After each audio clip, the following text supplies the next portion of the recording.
మత్తయి సువార్త 11వ అధ్యాయము, మత్తయి సువార్త 11వ అధ్యాయము 28, 29, 30 వచనాలు చదువుకుందాం. మత్తయి సువార్త 11వ అధ్యాయము 28, 29, 30 వచనాలు. మత్తయి సువార్త 11వ అధ్యాయము 28, 29. ప్రయాసపడి భారం మోసుకొనుచున్న సమస్త జనులారా, నా యొద్దకు రండి, నేను మీకు విశ్రాంతి కలుగచేతును. నేను సాత్వికులను, దీన మనసు గలవాడును గనుక మీ మీద నా కాడి వెత్తుకుని నా యొద్ద నేర్చుకుని, అప్పుడు మీ ప్రాణములకు విశ్రాంతి దొరుకును. ఏలైనగా నా కాడి సులువుగాను నా భారము తేలికగాను ఉన్నది. దేవునికి స్తోత్రం, దేవునికి మహిమ కలుగునుగా. కై వాక్యాన్ని బట్టి దేవుడు మనందరితో మాట్లాడగా దేవునికి స్తోత్రం చెల్లిద్దాం.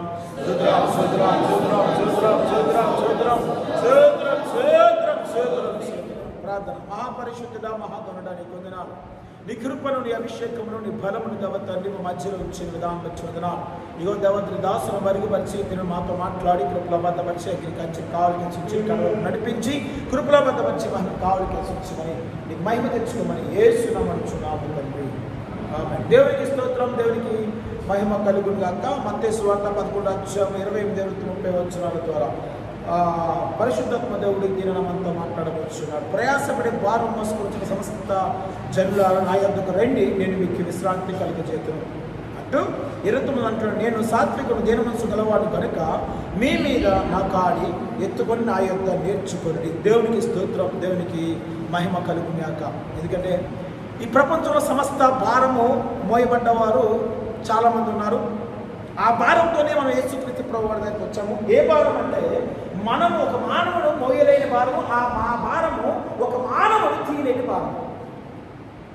భారం అవ్వచ్చు, కాడి కావచ్చు, ఏదైనా కూడా ప్రపంచంలో అద్భుతమైన భారం ఉంది. అది మనుషుల మీద వేయబడింది. అది పాప భారం అవ్వచ్చు, ఒక శ్రమ అనే భారం అవ్వచ్చు, కానీ అది ఒక మనుషుల నుంచి మనుషులు తీసివేసే భారము ఎట్టి పరిస్థితుల్లో కాదు. అద్భుతమైన లక్షణం కలిగి యేసుక్రీస్తు ప్రభువు తప్ప ఇంకెవరు తీయరు. అంటే ఆయన మాట్లాడుతున్నాడు. ఏం మాట్లాడుతున్నాడు ఆయన? నేను సాత్వికుని అంటే ప్రయాసపడి భారం మోసుకుంటున్నా. ఏ ప్రయాసం ఉంది? లోకంలో గొప్ప ప్రయాసం ఉంది, ఉందా? ఆ లోకంలో ప్రయాసే అంటున్నాను, అదే భారం కింద ప్రతి ఒక్కరిని వెలువడి చేస్తుంది. అది పాప భారము, శ్రమ అనే భారము, సమస్త దరిద్రం అనే భారము. ఎస్, ఎవరు? మనం ఇంతకుముందు దేవుని దగ్గర రాకమునప్పుడు మోసేట వారు మనందరం కూడా, అంతేనా? ఎస్, ఒక మనుషుల ద్వారా ఇది తీసివేయబడదు. ఎట్టి పరిస్థితుల్లో మనుషుల మాట వల్ల కానీ, మనుషుల రక్తం వల్ల కానీ, కదా, ఎద్దుల రక్తం వల్ల కానీ, గొర్రెల రక్తం వల్ల కానీ అది తీసివేయబడదు. ఆయన అంటున్నాడు, అందుకన్నా నా దగ్గరికి రండి. ఎందుకు ఆయన దగ్గర రావాలి? ఇక్కడ వాక్యం చెప్తున్నాను, నేనే ప్రయాసపడి భారం మోసుకున్న సమస్త జనులారా, నా యొద్దకు రండి, నేను మీకు విశ్రాంతి కలుగజేతును. ఆయన దగ్గర తప్ప, ఆయన హస్తాల్లో తప్ప విశ్రాంతి ప్రపంచంలో ఎక్కడా లేదు. ఎస్, అద్భుతంగా ఆ పరిశుద్ధాత్మ దేవుడు మనల్ని ఆకర్షించుకొని ఈ దినాన్ని స్థలంలో కూర్చున్నాం. నిజమే, హల్లెలూయా, హల్లెలూయా. అద్భుతంగా ఆకర్షించి మనల్ని ఈ దినాన్ని స్థలంలో కూర్చోబెట్టాడు. నిజమైన అడుగుతున్నాను, ఇదేనా ఆ భారము మన మీద ఉందా? ఆ భారము మనం తీసివేయగలిగామా? ఆ భారము మన ప్రభు మన మీద ఉంచి ఉన్నాడా, లేదా ఆ భారం నుంచి మనం తప్పించి ఉన్నాడా? చెప్పగలమా? చెప్పగలమా? ఏ భారం? నీ మీద 100 కేజీల బస్తా మోసే భారం కాదు, అది బాహ్యమైన భారం. అర్థమవుతుందా? నేను అన్నాను, బాహ్యమైన భారాలు మోసేవారు చాలా మంది ఉన్నారు కదా, ఎద్దులకు మోసేవారు చాలా మంది ఉన్నారు. కానీ తెలియకుండా, అంటే నేను మీకు బయటికి బాగా కనపడచ్చు, కానీ నాలో చాలా భారం ఉండొచ్చు. ఆ భారము నువ్వు తీయలేవు, ఆ భారం నువ్వు తీయలేవు. ఎవరు తీయగలరు? ఎవరు తీయగలరు? అందుకని నా దగ్గర రండి. ఎందుకు ఈ దగ్గర రమ్మంటున్నాడు? నీ భారాన్ని, నేను అన్నాను, నీ భారాన్ని ఎవరు పోయగలరు? వాడు మాత్రం తీయగలరు. అంతేనా? ఇప్పుడు ఎగ్జాంపుల్, నేను రాము మీద ఒక రాముతో ఏం చేశాడంటే ఒక 100 కేజీల భారం పట్టుకుని బరువు పట్టుకుని వస్తున్నాడు.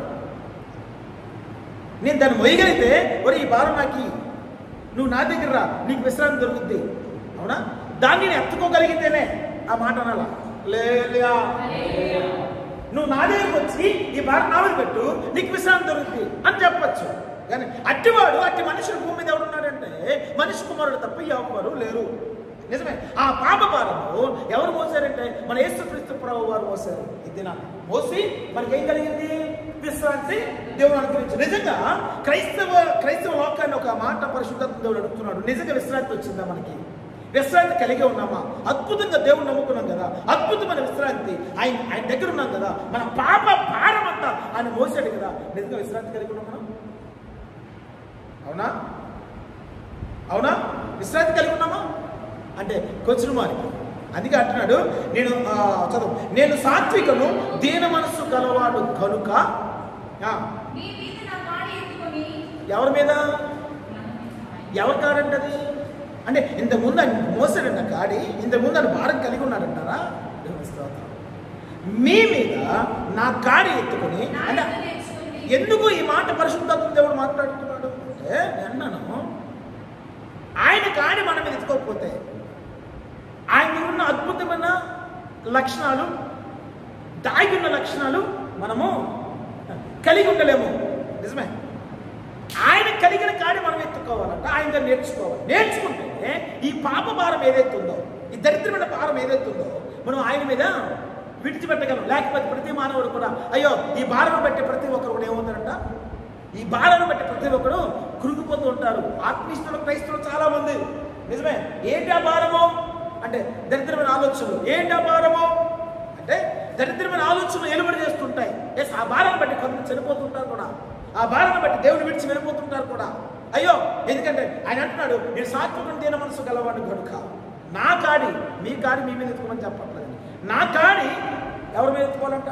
ఎందుకు నా కాడిని ఇక్కడ రాయబడింది వాక్యము అంటే, నేను అంటాను గళితీయుల రాసిన పత్రిక 5వ అధ్యాయం 1వ వచనంలో అద్భుతమైన ఒక వాక్యం ఉంటుంది. గళితీయుల రాసిన పత్రిక 5వ అధ్యాయం 1వ వచనం, ఈ స్వాతంత్రం అనుగ్రహించి క్రీస్తు మనల్ని స్వతంత్రులుగా చేస్తున్నాడు. కాబట్టి మీరు స్థిరముగా నిలిచి ఏ కాడి అంటదా? మరలా దాస్యం అనే కాడి కింద చిక్కుకోలేకడి. మరి యేసుక్రీస్తు ప్రభువు చెప్పిన కాడి ఏంటి? ఇది నా కాడి అంటున్నాడు. ఏమన్నాడు? ఇది నా కాడి అంటున్నాడు. ఆయన కాడేంటి? ఈ దాస్యమైన కాడేంటి? ఈ దాస్యమైన కాడి ఒక మానవుడిని ఏలుబడి చేస్తుంది అంటే ఏలుబడి చేస్తుంది. మనం ఐగుప్తులో ఉన్నప్పుడు, ఆత్మీయ శారీరక ఐగుప్తులో ఉన్నప్పుడు దాస్యమైన కాడి నుంచి విడిపించి అద్భుతమైన ఎక్కడ నడిచి కానానికి నడిపించాడు. దేవుడికి స్తోత్రం, దేవుడికి మహిమ కలుగుగా. అద్భుతమైన ఒక స్వతంత్రత అనొచ్చు, అంటే అద్భుతమైన ఒక స్వేచ్ఛ అనొచ్చు. అద్భుతమైన స్వేచ్ఛను ఆలకించండి, తలపై అద్భుతమైన స్వేచ్ఛను దేవుడు తినమని అనుగ్రహించాడు. ఆ స్వేచ్ఛ ఏ స్వేచ్ఛ అంటే ఏ స్వేచ్ఛ? దాస్యమైన కాడి నుంచి విడిపబడే స్వేచ్ఛ అనొచ్చు. అంటే ఇంతకుముందు మనం ఏ కాడి కింద ఉన్నాము అంటే, ఇంతకుముందు ఏ కాడి కింద ఉన్నాం మనం అందరం? ఏ దాస్యం? దాస్యం అంటే అర్థం బానిసత్వం. ఇంతకుముందు ఏ దాస్యంలో ఉన్నాం మనం అంటే, నిజమే, మనం బానిసత్వంలో ఉన్నాం. ఆ బానిసత్వం అనే కాడి కింద మనం, అందుకే లేవికాండంలో చక్కగా ఒక మాట ఉంటుంది, చదవగలిగితే. లేవికాండము 26వ అధ్యాయము 13వ వచనం. లేవికాండము 26వ అధ్యాయము 13వ వచనం. మీరు ఐగుప్తీయులకు దాసులు కాకుండా ఆ దేశం నుంచి మిమ్మల్ని రప్పించింది. అంటే మనల్ని రప్పించాడు దేవుడు. నేను మీ దేవుడిని యెహోవాను, నేను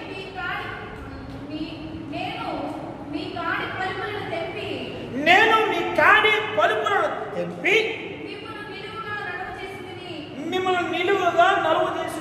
అంటే ఐగుప్తులు ఉన్న ఇశ్రాయేలు అందరూ ఎలా నడిచారంట? కాడి పలుపులు భుజాల మీద ఉన్నాయి కాబట్టి ఏంటంట, ఎలాగున్నారు? బానిసత్తులు ఉన్నారు కాబట్టి వాళ్ళు వంగ నడిచారంట. ఎలా నడిచారు? వాళ్ళు నిలిచి మనలాగా బోరేయించుకొని నడిచే స్థితి కాదు. ఎవరిది? మనమే అనుకున్నాం. పోనీ మనమే.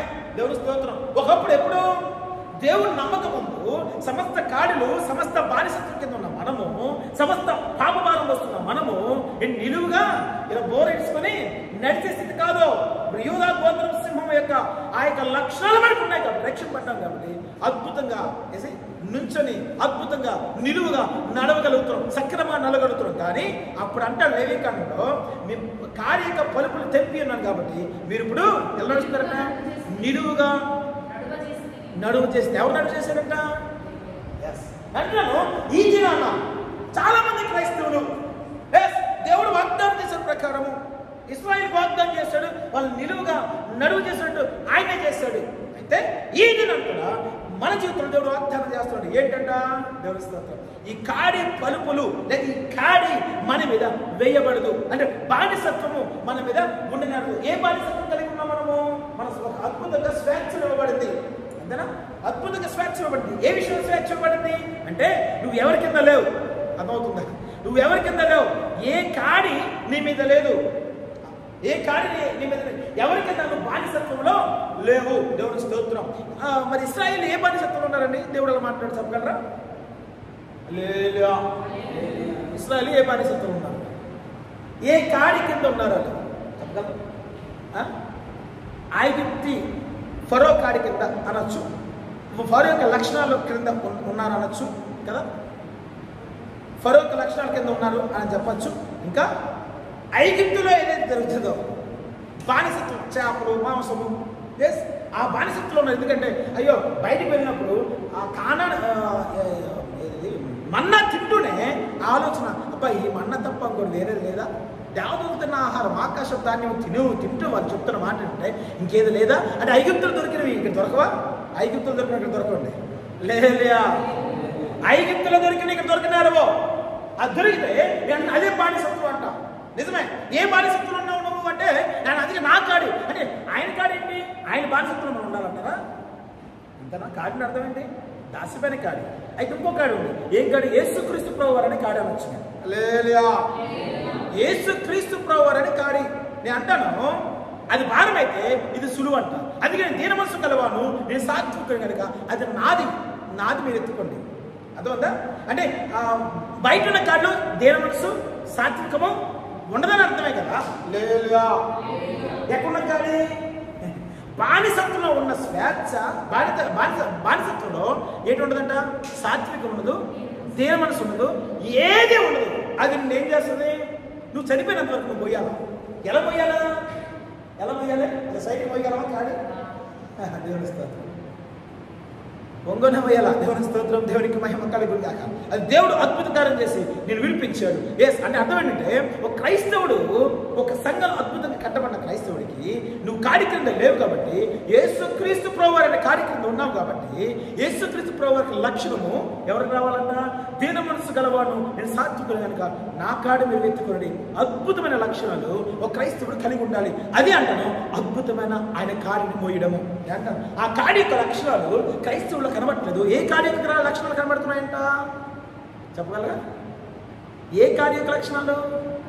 ఏదైతే విడుదల పొందామే మనం చదువుకున్నాం గలతీయులు 5:1.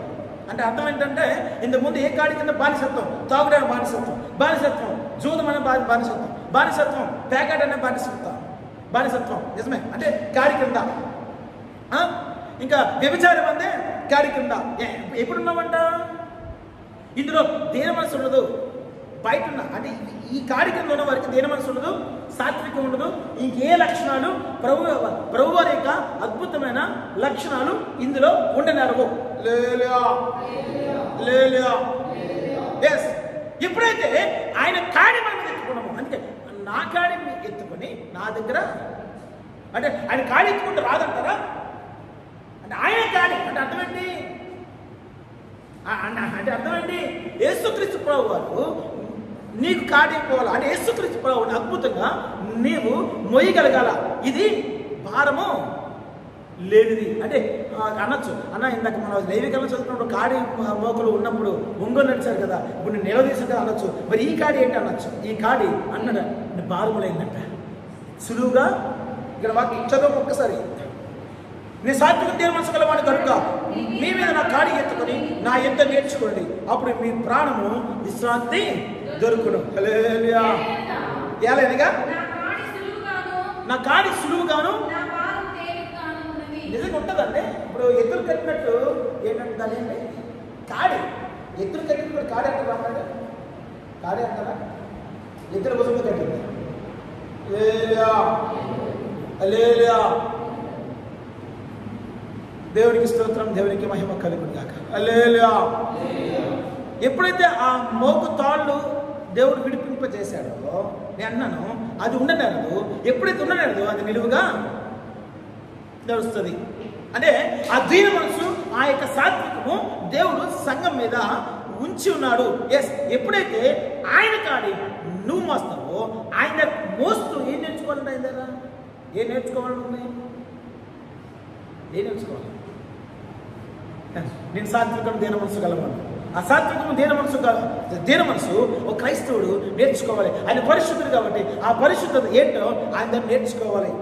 హల్లెలూయా, హల్లెలూయా. అప్పుడు ఏ కార్యం కూడా మన మీద ఏలుబడి చెయ్యనదు. అది సులువు. నిజమే, నిజంగా సులువేనా? నిజంగా సులువేనా? చాలామంది అంటుంటారు, అన్నా నేను చాలా భారం మోస్తున్నాను. ఆల్రెడీ నీ కొన్ని భారం మోస్తాడు కదా ఆయన, నీ భారాన్ని కదా, నా భారాన్ని మోసాడు కదా ఆయన. అంటే నీ మీద భారం లేనంటే అంటే అర్థం ఏంటి? ఒక క్రైస్తవుడు ఆయనకి అప్పగించుకోలేకపోతున్నాడు, నీ భారం తీసి ఇవ్వలేకపోతున్నావు. మోయగలిగిన వాడు అద్భుతంగా నీ ముందున్నాడు, మోయగలిగిన అద్భుతంగా నీ ముందున్నాడు. ఆయన చేతికి చేస్తానే అప్పగించలేకపోతున్నావు, అందించలేకపోతున్నావు. అయ్యో ఇగో నేను ఏదో భారంలో కలిగి ఉన్నాను. ఏ భారం? చాలా మంది క్రైస్తవులు ఆ భారం చచ్చిపోతున్నారండి. నిజమే, దరిద్రమైన కాళ్ళు మోస్తూ చనిపోతున్నారు. నిజమే, నేను అంటాను అద్భుతమైన కాడి ఆయనది. ఆయన కాడంటే ఆయనకు నువ్వు బానిసగా ఉన్నావు. ఎవరు బానిసగా ఉండాలా? లోకం. ఎవరికి కాడంటే అర్థం ఏంటి? బానిసత్వం, అంతే కదా. నువ్వు ఎవరికి బానిస అవ్వాలి? యేసుక్రీస్తు ప్రభు వారికి బానిస అవ్వాలంట. కానీ ఇక క్రైస్తవ లోకం ఎలాగుందంటే యేసుక్రీస్తు ప్రభు వారి బానిస కాదు. యేసుక్రీస్తు ప్రభుని ఒక హీరోని చేస్తున్నారు. దేవుని స్తోత్రం. ఎస్ అయ్యా నువ్వు ఒక్కడే ఉండు, మా కాడి మాత్రం నీ మీద పెట్టాం, నీ కాడి మేము మొయ్యం. ఏంటి? మా కాడి మీకు ఇవ్వము, మీ కాడి మేము మొయ్యం. నీ దగ్గర మీరు నేర్చుకో, నువ్వు జస్ట్ దేవుడు మాత్రమే, అదృశ్యమైన లక్షణాలు కలిగి దేవుడు మాత్రమే, అంతే. నువ్వు అక్కడ నుంచుంటే చాలు, మా పని మేము చేస్తాం, మా ఏడుపు మేము ఏడుస్తాం. నిజమే, నిజమే. మా భారంతో చచ్చిపోతుంటాం, మా కాడి మోయలేక ఆ బానిసత్వంలోనే. యాక్చువల్ చెప్పండి మరి యేసుక్రీస్తు బానిస అవ్వాలి, కానీ ఏ క్రైస్తుడు అవ్వలేకపోతున్నాడు. అదే అద్భుతమైన కాడి, అది మోస్తేనే బానిసకి అర్థం ఏంటి? బానిస అర్థం ఏంటి? అని ఏం చెప్తాను చేయాలి అంతేనా? ఐగుప్తునికి ఇశ్రాయేల్ బానిసలేనా? అందుకే దేవుడు మాట్లాడుతున్నాడు, మీరు ఐగుప్తులో ఉన్నప్పుడు నేను దాస్యమైన కాడి నుంచి నేను విడిపించాను అంటే అర్థం ఏంటి? ఐగుప్తుని మీరు పని చేయకూడదు. ఐగుప్తు యొక్క పాపం కానీ, ఐగుప్తు యొక్క లక్షణం కానీ, ఐగుప్తు యొక్క జీవపటమం కానీ, ఐగుప్తు యొక్క దరిద్రమైన ఏది కూడా నేను పని చేయకూడదు.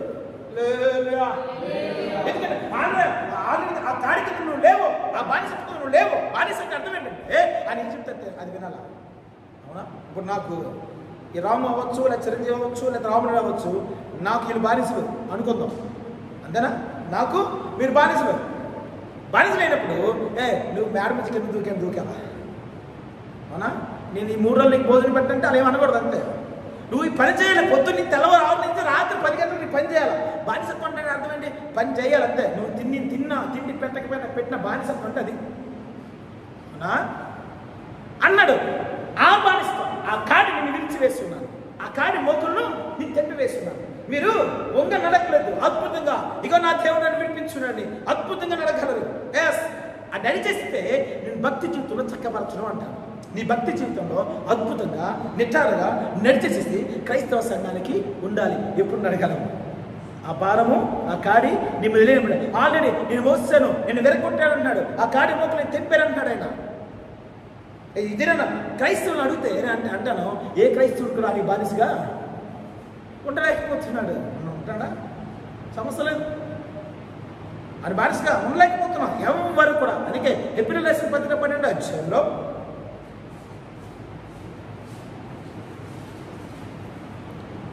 ఎప్రిల్ రాసిన 12వ అధ్యాయము 2వ వచనం చదువు. చదువు ఒకటే నుంచి.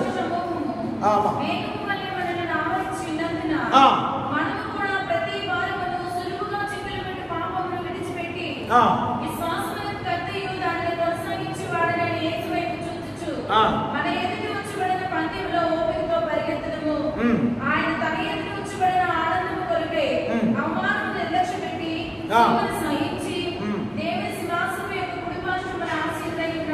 దేవునికి స్తోత్రం, దేవునికి మహిమ కలుగును. ఇక్కడ వాక్యం చెప్తుంది, మనం కూడా ప్రతి భారమును సులువుగా చిక్కులు పెట్టి పాపను విడిచిపెట్టి ఏంటంట ప్రతి భారం విడిచిపెట్టాలి. ఎందుకంటే ఆ పాప భారం మోసేవాడు ఆయనే. ఇది సులువుగా చిక్కుపెట్టే పాపం అంట.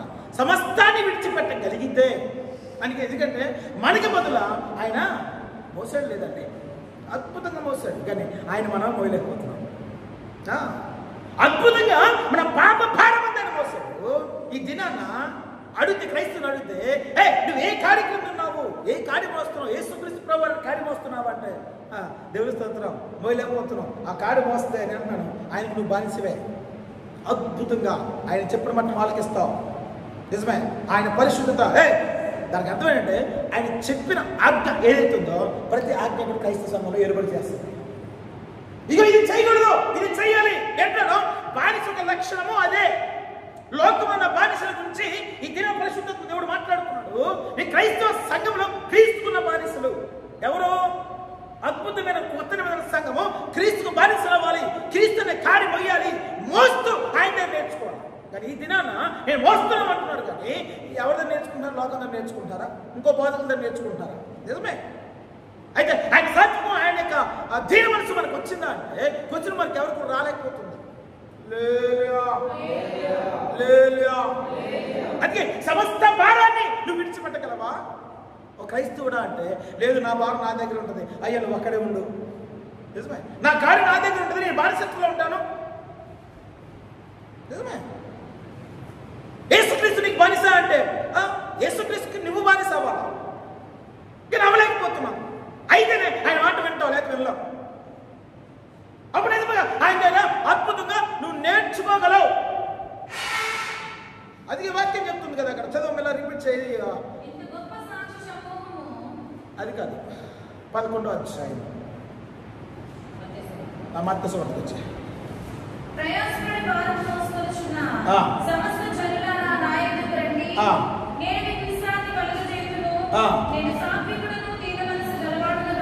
గనుక మీ మీద నా కాడి ఎత్తుకొని నా యొద్ద నేర్చుకోండి. కనుక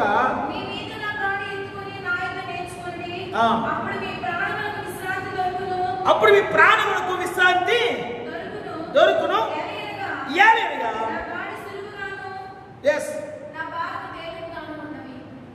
అన్నాను, ఒక క్రైస్తవుడికి ప్రాణం ఎప్పుడండి తప్పరలు చేస్తుంది?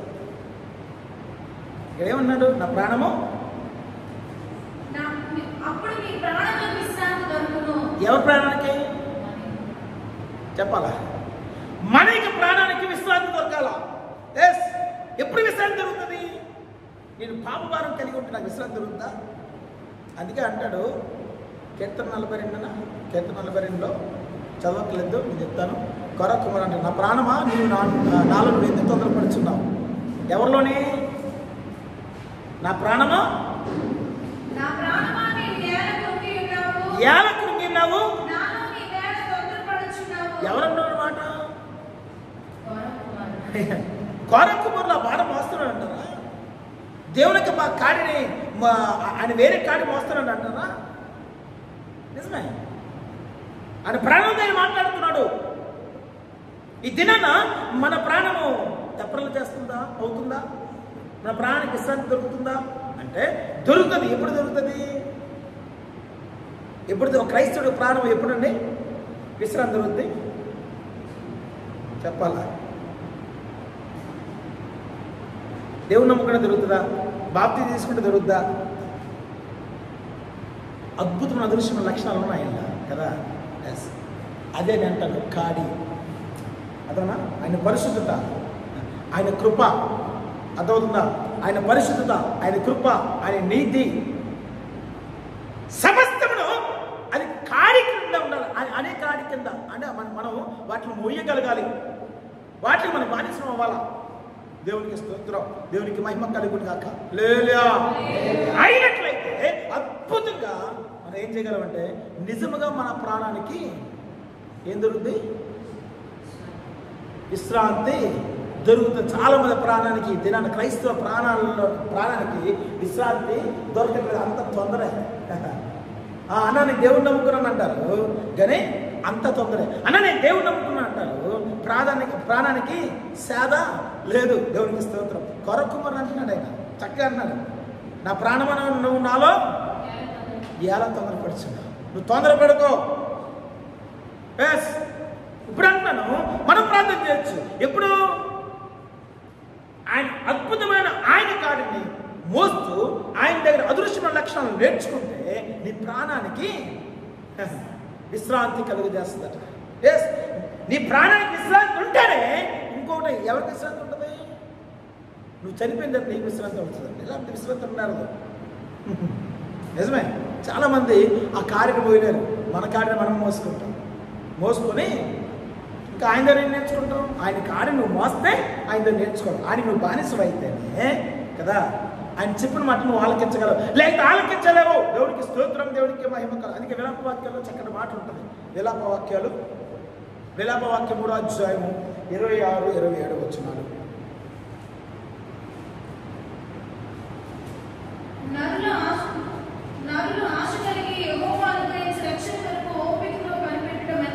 మంచిది.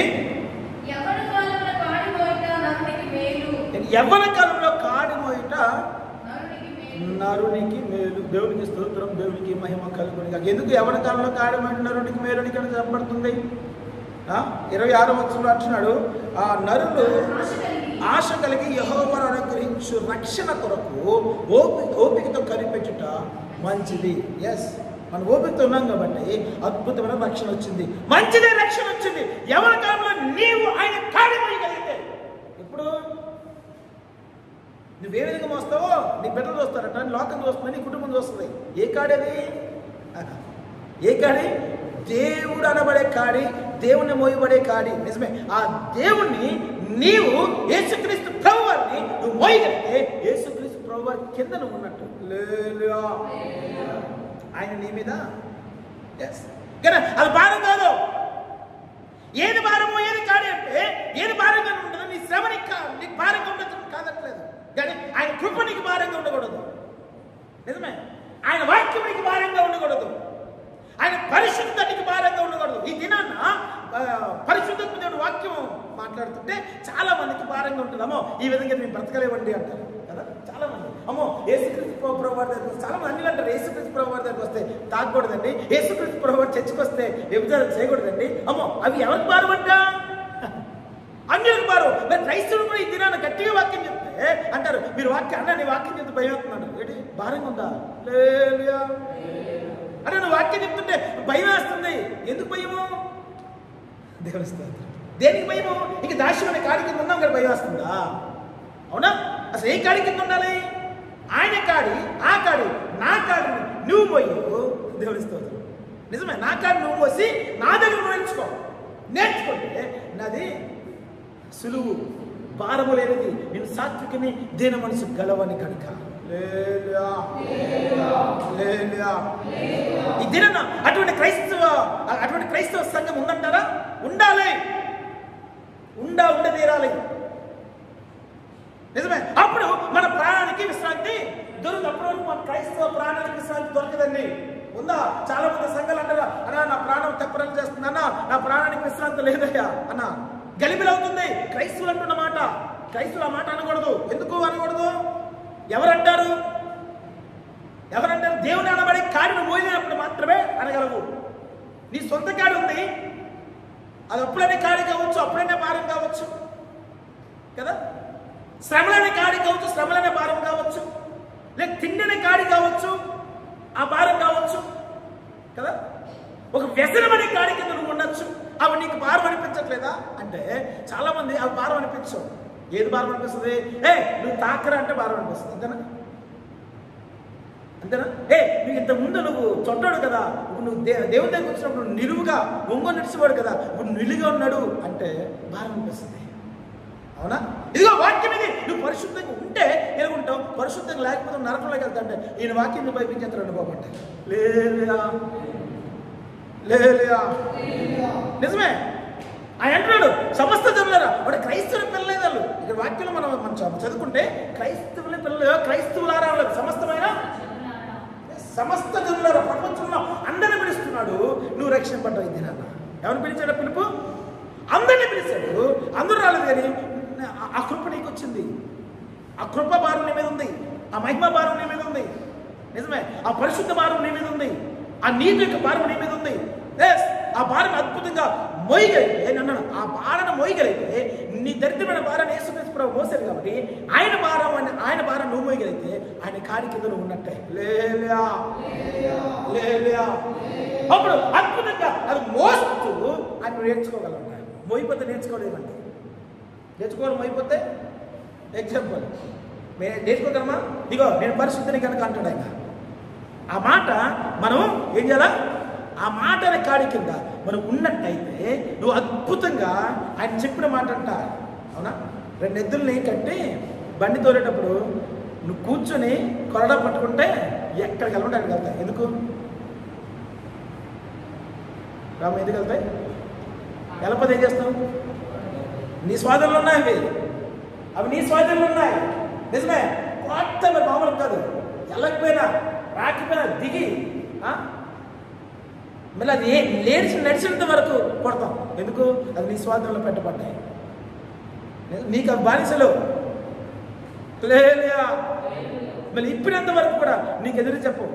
ఇప్పిన తర్వాత కూడా ఎదురు చెప్పవు. ఎందుకు? నీకు బానిసలు. అది ఏంటను ఒక సంఘము అదే విధంగా ఆయనకి లోబడాలంట. ఎవరికి? అద్భుతమైన కార్యం అదే. ఎస్, అది మోస్తమే. నువ్వు దెబ్బలు తినాలి తెల్ల. అర్థమవుతుందా? తిరబడితే పని లేదు. తిరబడితే ఏం చేస్తావు? ఇది అమ్మేత తీసుకెళ్ళా. ఈ ఎత్తు పని చేయట్లేదు. అమ్మేస్తాను తీసుకెళ్ళి మంచి ఎత్తుని తీసుకుంటాను. అది మోస్తేనే నేను ఎన్ని దెబ్బలు కొట్టు నువ్వు అంటదా? ఏమంత తోకాడించుకుంటే వెళ్తూనే ఉంటుంది. నిజమే. మోస్తేనే అది మోయికి ముందు నువ్వు కట్టిన దగ్గర కొట్టుదాన్ని. కట్టిన దగ్గర కొట్టు. రంగు లేదా? ఒక దెబ్బకి చుట్టూ తిరుగుతుంది. కానీ మోసినప్పుడు చుట్టూ తిరగదు కదా. అది ఎంత తిరగదు? అది మోసినప్పుడే నేర్చుకుంటుంది. దెబ్బలు నేను కాయాలా లేయా ఏంటి? శ్రమ నేను పడాలి, దీన్ని లాగాలి కదా. దేవుని స్తోత్రం అంటాను. ఎస్, అటువంటి శ్రమ కాదు మనకి ఇచ్చింది. అద్భుతమైన శ్రమ. అదేంటంటే అది మనకి సులువుగా తేలికగా ఉంటుందంట. కానీ సులువైంది తేలికమైంది కానీ నువ్వు మోయలేకపోతుంది నాన్న. అది సులువైంది.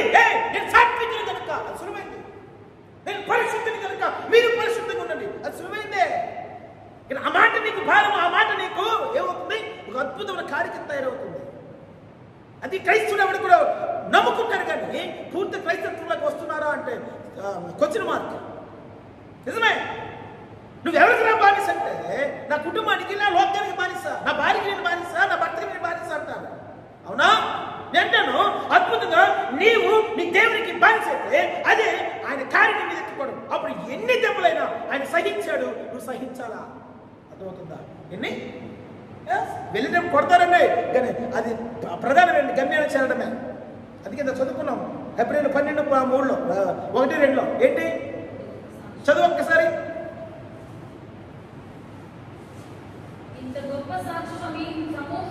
ఇంత గొప్ప సాక్షి సమూహము ఎక్కడ? మేఘములు మనల్ని ఆవరించి ఉన్నందున మనము కూడా ప్రతి భారమును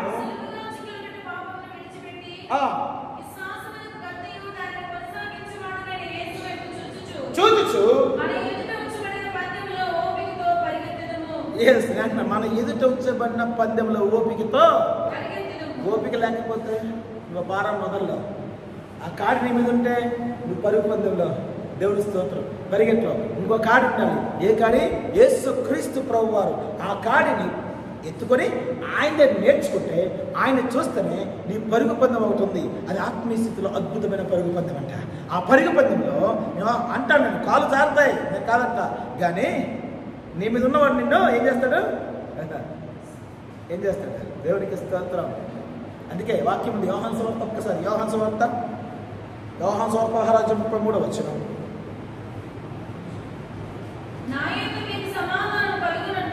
ఎవరి యందు?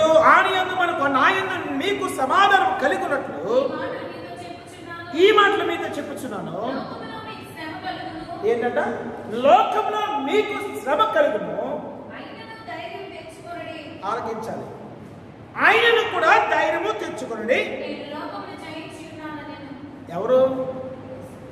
ఎవరైతే నా కాడి సులువు, నా కాడి తేలిక అని చెప్తున్నాడో ఆయన మాట్లాడుతున్న మాట, నేను లోకంలో జయించున్నాను. లోకంలో మీకు శ్రమ వస్తుంది. ఆయన ఎందుకు ధైర్యం తెచ్చుకోనున్నాడు చెప్పగలరా? శ్రమ వస్తుంది. ఎప్పుడు ఆ శ్రమ అంతా ఆడుకోగలరు చెప్పగలవా? ఆయన కాడి నీ మీద ఉంటేనే. ఆయన నేర్చుకుంది ఏంటి? ఆయన ఏం నేర్చుకోవాలా? ఇంకోటి ఏం నేర్చుకోవాలా? లోకంలో నీకు శ్రమ వస్తుంది, నేను లోకాన్ని జయించాను అంటే అర్థం ఏంటి? మనకన్నా ముందు వెళ్ళి లోకాన్ని జయించి మన ముందు పెట్టాడు అంటే అర్థం ఏంటంటే ఆ శ్రమలో పాల్గొనే స్థితి. అంటే అర్థం ఏంటంటే యేసుక్రీస్తు ప్రభువు కాడి నీ మీద ఉంటే అది అద్భుతంగా ఏ విధంగా అయితే అద్భుతమైన శ్రమను అనుభవించాడు. లేదుయా, అది ఆయన భారమే ఉండొచ్చు కానీ మనకది భారం కానదట. ఆ కాడి నీ మీద పెట్టబడదు. ఎందుకంటే ఆయన నేర్చుకోవాలి. ఏం నేర్చుకోవాలి? దెబ్బలు తిన్నా కూడా ఆయన సాత్వికం నేర్చుకోవాలి. మొక్క మీద ఉమ్మినా కూడా ఆయన దీన మనసు నేర్చుకోవాలి. ఆయన ఒక్కసారి ఆకాశమా నువ్వు తెరిచి ఆ దేవతలు, కొన్ని లక్షల దేవతలు వచ్చి ఏమవుతాయి? ప్రపంచం నాశనం చేసావు. లక్షల కదా ఒక్కసారి కదండి.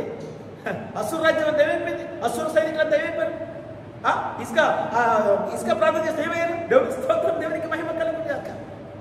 దగ్గర 1,80,000 మంది సైనికులు ఇస్రాయేల్కి వస్తే ఎవరు? ఇసుక వచ్చి మోకరించి యెషయా టైంలో మోకరించి ప్రార్థన చేస్తున్నాడు. రాత్రి అండి ఒకే ఒక దేవత 1,85,000 ఒక రాజులు తప్ప అందరిని చంపేసింది. ఒక్క రాజులు తప్ప. నిజమే. మేము చాలా మందిని గెలిచాం.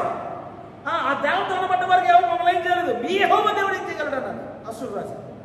అంతే గుట్టలు చెప్పుకొని గోడబిడ ధరించుకొని మోకరించి దేవుడు బలిపెట్టిన ప్రార్థన చేస్తే ఒకే ఒక దేవదత్త, ఆ దేవదత్త 1,80,000 మంది సాక్షాత్గా చంపేసిందండి. ఒక్క రాజు ఒకటి వీలాడు. పొద్దున్న లేచి చూసిన ఏడుపు. అందరూ మనం బలైపోయారు.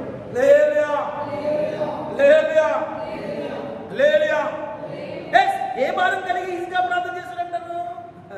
అయ్యా ఇగో నా హస్తమును హస్తంగా అప్పగిస్తున్నాను. నేనైతే 1,85,000 సైన్యాన్ని నేను గెలవలేను. ఇశ్రాయేల్ అంతమంది లేరు. దేవునికి స్తోత్రం. యుద్ధం చేయడానికి లేరు అక్కడ. అశ్వరాజు అంటాడే మీ దేవుడు ఎంత అంటున్నాడు అవతల నుండి, కోట అవతల నుండి. ఒక్కసారి ప్రార్థన చేస్తాడు. అద్భుతం. దేవుడు సిలువ వేసే యూదుల్ని ఒక మాటతో చంపాడా? అవునా? సాక్షాత్తు ఇసుక కావచ్చు, ఇషా కావచ్చు, ఇంకెవరైనా కావచ్చు, మళ్ళీ మానవవుతుండే కదా. ఆయన ప్రార్థన చేస్తున్న దేవతతో చంపేసింది కదా. మరి యేసుక్రీస్తు ప్రభువు ఒక ఆజ్ఞిస్తే చాలదా? దేవతలు రారా? యేసుక్రీస్తు ప్రభువు శిక్షించిన వారు అందరినీ నరికేదా? దేవుడికి స్తోత్రం. ఏం నేర్చుకోవాలి ఆయన దగ్గర అంటే లోకంలో మీకు శ్రమ వస్తుంది, నేను కాదట్లేదు. మీరు కొద్ది కాలము చదవం ఒక్కసారి 16 నా యుద్ధ మీకు సమాధానం కలిగినట్లు ఈ మాటలు మీకు చెప్పుచున్నాను. లోకంలో మీకు శ్రమ కలుగును, ఆయనను ధైర్యం తెచ్చుకోండి, నేను లోకంలో జయించి ఉన్నాను. ఏం తెచ్చుకోవాలంట? ధైర్యం తెచ్చుకోవాలి. ధైర్యం ఎక్కడికి వస్తుంది? నీ ప్రాణము తత్తరిల్లితే, నీ ప్రాణము ఆయాసపడితే, నీ ప్రాణము నేను గలిబిలైతే నిజమే ఇది వస్తుందా మనకి? రాదు. దేవునికి స్తోత్రం, దేవునికి మహిమ కలుగుతుంది అక్క. నిజమే. ఆ ధైర్యం మనకు వస్తుందా అంటే ఆ ధైర్యం రాదు. నీ ప్రాణం నీలో ఏమనుకుంటుందంటే తొందర పెడుతుంటుంది అమ్మో అని. నిజమే. ఎందుకంటే అద్భుతమైన ఆ కాడి నీ మీద నా మీద పెట్టగలిగితే, ఆ కాడిని నువ్వు మోయగలిగితే, అయ్యా నీవే ఆ కాడి కదా, ఆ కాడి నా మీద ఉంచి నేను నేర్చుకుంటే లోకంలో ఉన్నాను, లోకంలో ఉన్నా కూడా నాకు శ్రమ వస్తుంది. ఆ కాడి నా మీద ఉండడం వల్ల నీ దగ్గర శ్రమను నేర్చుకుంటాను. ఏ శ్రమ నేర్చుకోవాలా? ఆయన శ్రమను కాదండి, నీకు కలిగే శ్రమ. ఆయన శ్రమ చాలా పెద్దది. ఆ శ్రమ మనకి ఇవ్వడంటే దేవుడు అన్న నేను లోకంలో జయించున్నాను. ఆ లోకంలో జయించే ఆత్మ దేవుడు నీకు అనుగ్రహిస్తాడు. ఎప్పుడు అనుగ్రహిస్తాడు? కొంచెం మనకి ఎప్పుడు అనుగ్రహిస్తాడండి? ఆయన కాడి నువ్వు ఎత్తుకుంటేనే. ఆయన దాన్ని నేర్చుకోవాలా, ఎత్తుకుని నేర్చుకోవాలి. అప్పుడు సమస్త లక్షణాలు కూడా అది అదృశ్యమైన లక్షణాలు, అది బయట కనబడవు. కనబడతాయా? యేసుక్రీస్తు ప్రభువు లక్షణాలు బయట కనబడతాయండి. లేవు. ఆయన చూస్తే తెలియదండి, ఆయన నార్మల్గా ఉంటుంది. ఆయన రాజు కాదు, అవునా?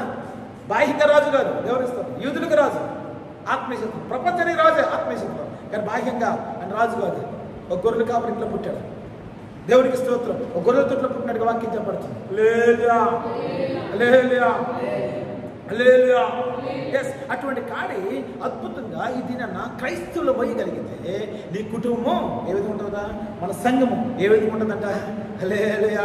ఏ శ్రమ వచ్చినా అన్నా నాకు ఈ శ్రమ వచ్చింది ప్రార్థన అని చెప్పమంట. అలా నాకు ఈ బాధ వచ్చింది అని చెప్పమంట. ఎవరో చెప్తాం? ఆల్రెడీ నువ్వు మోస్తున్నావు, ఆల్రెడీ అది నేర్చుకుంటున్నావు. అది శ్రమ శ్రమగా అనిపించదు, శోధన శోధనగా అనిపించదు. ఎందుకు ఎప్పుడు అనిపించదు? ఆల్రెడీ వెతుకున్నావు కాబట్టి. దరిద్రమైన లోకంలో నా బానిసత్వం వదిలిపెట్టావు కాబట్టి. వదిలిపెట్టావా బానిసత్వాన్ని? వదిలిపెట్టావా? బానిసత్వం. ఏ బానిసత్వం? నిజమే, ఫ్రెండ్స్ అనే బానిసత్వం, తాగుడైన బానిసత్వం. చాలా మంది చెప్పాలంట అన్నింటిని విడిచిపెట్టావు. నిజంగాను విడిచిపెట్టినట్టే, వదిలిపెట్టినట్టయితే నిజంగా ఆ బానిసత్వం కార్యం మీద లేనట్టే. దేవుడు చెప్తున్నాడు, ఇశ్రాయేలుతో లేవీకాండలో మాట్లాడుతున్నాడు. స్ట్రైట్గా నడుస్తావు. హల్లెలూయా. ఒకసారి మొదటి యోహాను రాసిన పత్రిక 5వ అధ్యాయము 2-3 వచనం చదువుకుందాం.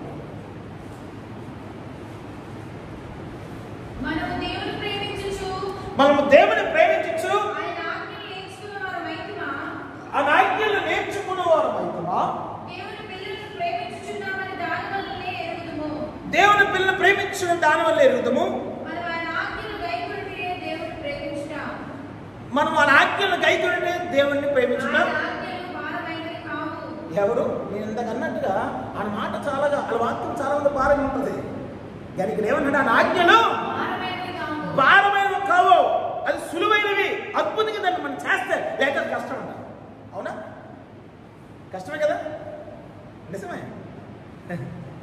చాలా మంది ప్రార్థన వెళ్ళినప్పుడు అంటారు, అమ్మో ఆ బోధ, ఏ బోధ అమ్మో చాలా కష్టం అండి. మా చర్చ కదండి, చర్చే కదా, యాక్టివ్ ఉంటే మార్చేస్తారు. లేదు ఆ చర్చ కదండి, అంతా చాలా మూఢత్వం అండి. అమ్మో ఆ బోధలు మేము కట్టబడలేము, మాకు వేరే బోధ. ఏ బోధ? ఆ బోధ కట్టబడలేరండి. దేవునికి స్తోత్రం, దేవునికి మహిమ కలిగిందాక. మనం చూస్తున్నాం చాలా మంది ఫిల్టర్ అయిపోయారు కదా. లాస్ట్ టైం చూస్తున్నా చాలా ఎంతమంది ఫిల్టర్ అయిపోయారు? ఫిల్టర్ కాదు, దేవునికి స్తోత్రం. అద్భుతంగా ఫిల్టర్ అయిపోయి చాలా మంది. లేదు, ఎందుకు? అనాజ్ఞ, ఆయన మాట అది ప్రజలకు భారమా? భారమైంది కాదు ఆయన అంటున్నాడు. అది నువ్వు మోస్తే అది భారమా కాదు నీకు తెలుస్తుంది. నిజమే. లోక్యంలో ఉండమని మోస్తాం, అది నీకు భారంగా ఉంటుంది. అయినా కూడా సంతోషంగా కదా. దాన్ని బట్టి నీ ప్రాణము ఎలా ఉంటుందన్నా? గలిబిలి ఉంటుంది. నీ ప్రాణం నీతో మాట్లాడుతూ గలిబిలి చేస్తుంది. నేను తొందర పెడుతున్నది. దాన్ని మోయడానికి ప్రజలు సిద్ధంగా ఉన్నారు. నేను సాత్వికను దీన మనసు గలవాన్ని కనుక ఎస్ నా కార్యం మీరు ఎత్తుకోండి, నా దాన్ని నేర్చుకోండి అంటే ఇది చాలా మంది కటకారంగా ఉంటుంది. అందుకే మొదటి యోహానులో ఆయన చక్కగా అంటున్నాడు, ఏమంటాడు? నా ఆజ్ఞ భారమైంది కాదు, నా మాట భారమైంది కాదు.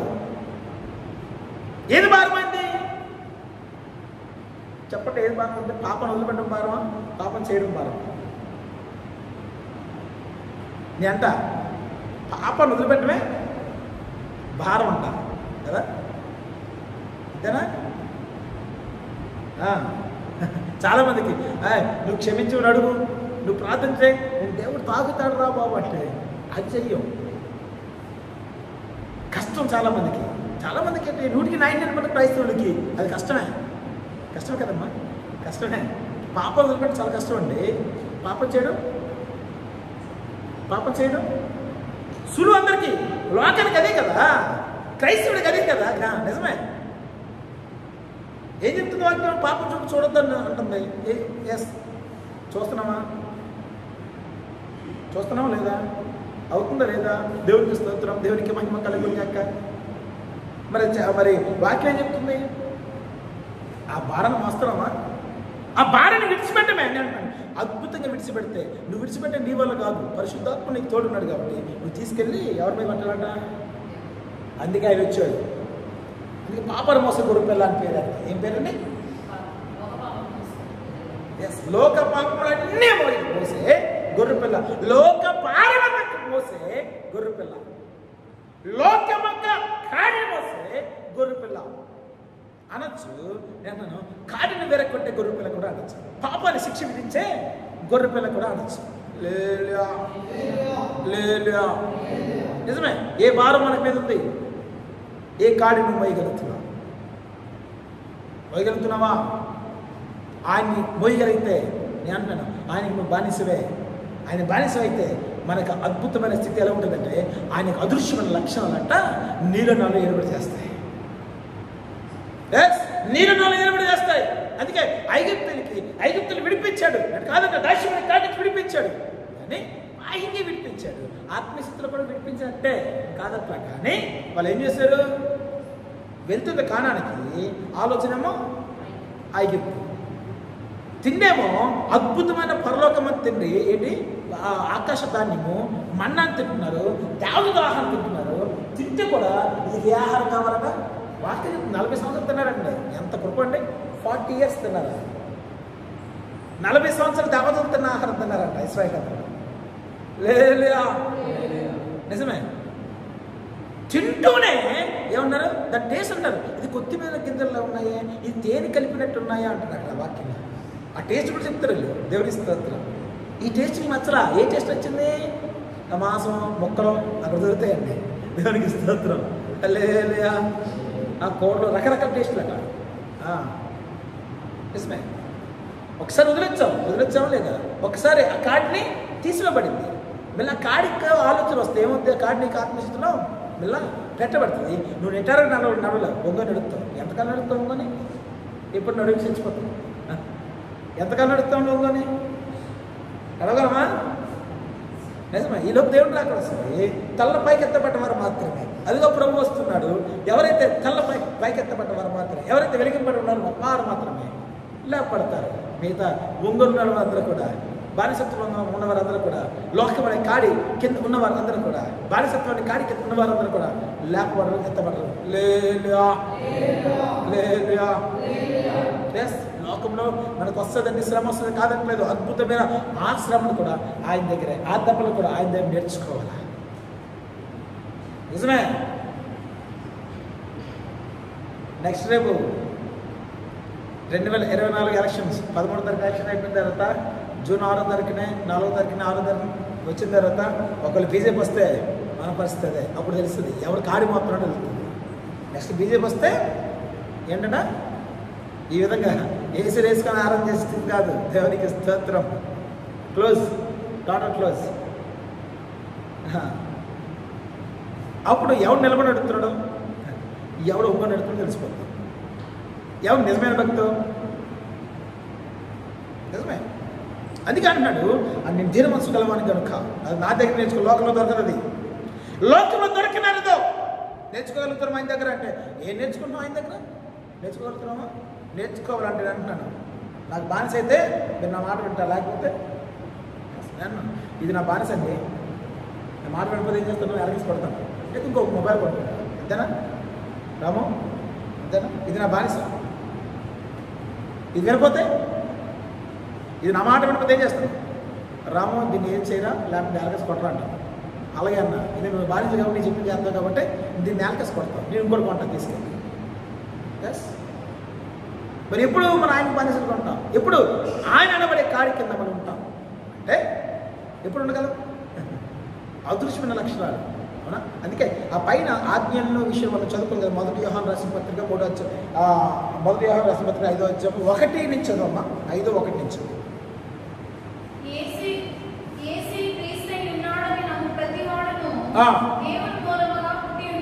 దేవుని మూలముగా పుట్టి ఉన్నాడు, పుట్టించినను ప్రేమించు ప్రతివాడును ఆయన మూలంగా పుట్టినవాడు ప్రేమించును. మన దేవుని ప్రేమించు, ఆయన ఆజ్ఞలను నెరవేర్చేవారు అయితేమా. ఎస్. ఇదంతా కూడా ఈ ప్రేమ, ఈ ఆజ్ఞలు, లేకపోతే యేసుక్రీస్తు పిల్లలు, ఇవన్నీ ఎప్పుడు వస్తాయి అంటే ఆ ఆజ్ఞలు మనకు భారం కాకుండా ఉంటాయి. అంతేనా? ఆయన మాట భారం కాకి ఉండిపోయి చర్చికి రండి 9 గంటలకి, అవునా? లేదు చర్చికి రండి 10 గంటలకి అంటే భారం, అవునా? అది కాడి చాలామందికి. అమ్మ రాలే, నిజమే. ఈ దినాన్న ఎంతమంది వచ్చాం? మొత్తం నరవంతా మానేశారు ఈరోజు. వాళ్ళు ఆటోలు చెప్తే వాళ్ళు రాదు. దేవుడికి గొప్ప భారం వాళ్ళకి అంటానికి గొప్ప భారం అండి. దేవునికి స్తోత్రం, దేవునికి మహిమ కలుగును. నిజమే. ఆటో ఉంటేనే వాళ్ళు వస్తారు, లేదా రారట. ఎంత భారం అంటే మామూలు భారం కాదు. ఈ పాప భారం ఆయన పోతున్నాడు, రెండమ్మ అంటే ఒక్క భారం రేపు శ్రమ వస్తే లేదండి అనే బలవంతంగా బాబు తీసుకొని చెప్పినట్టు ఉంటారు చాలామంది. అలే నిజమే. రేపు గవర్నమెంట్ అదే వస్తుంది, తీసుకొచ్చి నువ్వు ఎలా బాప్తిని తీసుకున్నావు, మీ భాష బలం తీసారంటే అవునండి బలం తీసాను. ఎందుకంటే అక్కడ విశ్వాసం లేదు. లాక్డౌన్ కార్యక్రమం వస్తున్నారు కాబట్టి వాళ్ళు ఏదైతే అది మాట్లాడతారు. అందుకే ఇప్పుడు చాలామంది ఏమంటారంటే అయ్యో బాబు తీసిన వాళ్ళు లెటర్ రాసిన ఫోటోలు తీయండి బాబు, ఎందుకంటే ఎలా ఏం మాట్లాడతారంటే తెలియదు. లేదా నిజమే. దేవునికి స్తోత్రం, దేవునికి మహిమ కలుగుతాక. లేదా ఎప్పుడు ఆ లక్షణాలు వస్తాయి? ఆ ప్రేమ భారం ఎప్పుడు వస్తాయి? ఆజ్ఞ భారం కాకనప్పుడు, ఆ మాట భారం కానప్పుడు, దేవుని వాక్యము కాడి కాకుండా ఉన్నప్పుడు కదా. ఎస్, ఏది కూడా నీకు నిజమే. అయ్యా మా భారాలన్నీ మా కాళ్ళన్నీ కూడా నువ్వు విరగొట్టావు, నువ్వు మోసం. ఎస్, అద్భుతంగా మేము విడుదల పొందాం. చాలామంది విడుదల పొందాలంటే అర్థం ఏంటంటే దేవుడు నమ్ముకున్నట్టే 1 కోటి రూపాయలకు వచ్చేయాలి. అంటే దేవుడు నమ్ముకున్నట్టే 1 కోటి రూపాయలకు వచ్చేస్తే నీకు విడుదల పొందినట్ట. దేవుడు నమ్ముకున్నట్టే నీకు పెళ్ళి అయిపోవాలి. దేవుడు నమ్ముకున్న పిల్లలు పుట్టేయాలి. లేలుయా నిజమే. నేను అది ఆశీర్వాదం అంటారా? చాలా ఆ భారాలు కలిగి ఉంటారు. నేను నమ్ముకున్నాను కాబట్టి విడుదల రావాలి. ఆ భారం కాదు, నీ భారం వానికి ఆయన నోమోయి అద్భుతంగా ఆయన నేర్చుకుంటే ఆయన అదృశ్యమైన లక్షణాలన్నీ ఒక క్రైస్తవుడికి వస్తాయి. అదృశ్యమైన లక్షణాలతో నువ్వు లోకాన్ని ఆకర్షించుకోగలవు. ఇది అద్భుతమైన భారము. అంటే అర్థం ఏంటంటే ఒక పేదవాడు భారం వస్తున్నాడా, లేదా ఒక అడుక్కున్నాడు భారం వస్తున్నాడా అంటే నన్ను దేవుణ్ణి నమ్ముకున్నవాడు అది భారం కింద అనిపించదండి. ఏ భారం? అద్భుతమైన ఆయన మోస్తున్నాడు కాబట్టి హ్యాపీగా. నీకు రోగం ఉన్నా, నీకు డబ్బు లేకపోయినా, నువ్వు పేదోడువైనా, ఏంటంటే నువ్వు ధనవంతుడువైనా ఒకేలాగా ఉండేదే ఆయన కాడి అంటాడు. ఆయన కాడి మోసం అలాగే ఉంటాడు. నిజమే. ఆయన కాడి మోసేవాడు అదే స్థితిలో ఉండాలి. ఎందుకంటే దాని నువ్వు నేర్చుకోవాలా. ఏం నేర్చుకోవాలా? ఆయన సంపన్నప్పుడు ఏడ్చాడండి. అయ్యా వీళ్ళు ఏం చేస్తున్నారు, ఏమో అర్థం అవ్వలేదు అన్నాడు. అని కొట్టినప్పుడు నిజమే. అద్భుతంగా ఆ లక్షణాలు ఏదైనా సంఘానికి ఆపాదించబడాలి. మనం ఆయన దగ్గర నుంచి నేర్చుకోవాలి. ఎప్పుడంటే ఆయన కార్యమును మోస్తూ ఆయన దగ్గర నేర్చుకుంటే అద్భుతమైన అదృశ్యమైన లక్షణాలు సంఘానికి ఏదైనా దేవుడు అనుగ్రహిస్తాడు. మోకరించండి, ప్రార్థన చేద్దాం. శూద్రం